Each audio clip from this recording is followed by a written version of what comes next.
रामपुर गांव में रामलाल नाम का एक गरीब किसान रहता है।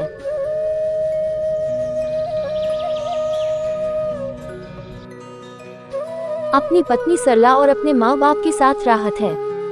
उसके पास जमीन बहुत कम थी और संसाधन भी सीमित थे, लेकिन मेहनत करने की कोई कमी नहीं थी।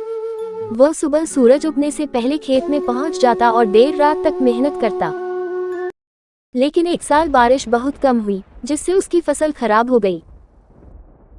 बाकी गांव के लोगों की भी फसल खराब हो गई और उन्होंने मेहनत करना छोड़ दी। लेकिन रामलाल ने हार नहीं मानी। उसने नए तरीकों से खेती करने की ठानी। उसने जैविक खाद और पानी बचाने की तकनीक अपनाई। धीरे धीरे उसकी फसल अच्छी होने लगी और कम लागत में भी ज्यादा उत्पादन होने लगा। उसके काम को देखकर दूसरे किसान भी प्रेरित हुए और बोले, देखो रामलाल की फसल कितनी अच्छी होने लगी, चलो रामलाल के पास पूछते हैं कैसे करा।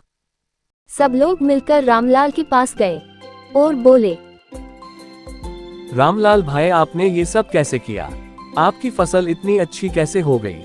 रामलाल बोला, देखो भाई, मैं तो मेहनत करता हूँ, बाकी ऊपर वाला के हाथ में है। नए नए आइडिया सोचता हूँ जो फसल में काम आए।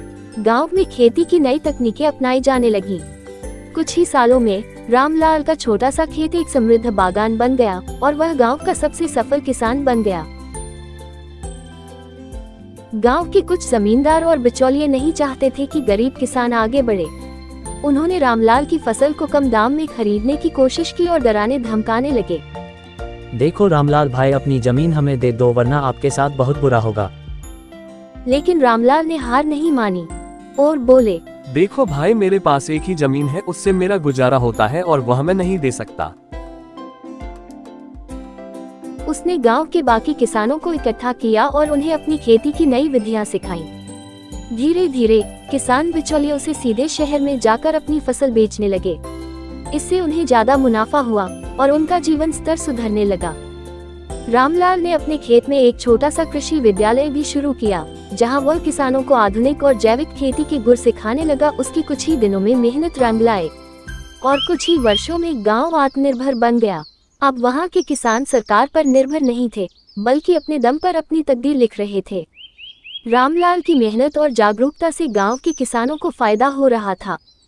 लेकिन ये बदलाव हर किसी को पसंद नहीं आया। जो बिचौलिए पहले किसानों का शोषण करते थे, उन्होंने रामलाल के खिलाफ षड्यंत्र रचने शुरू कर दिए।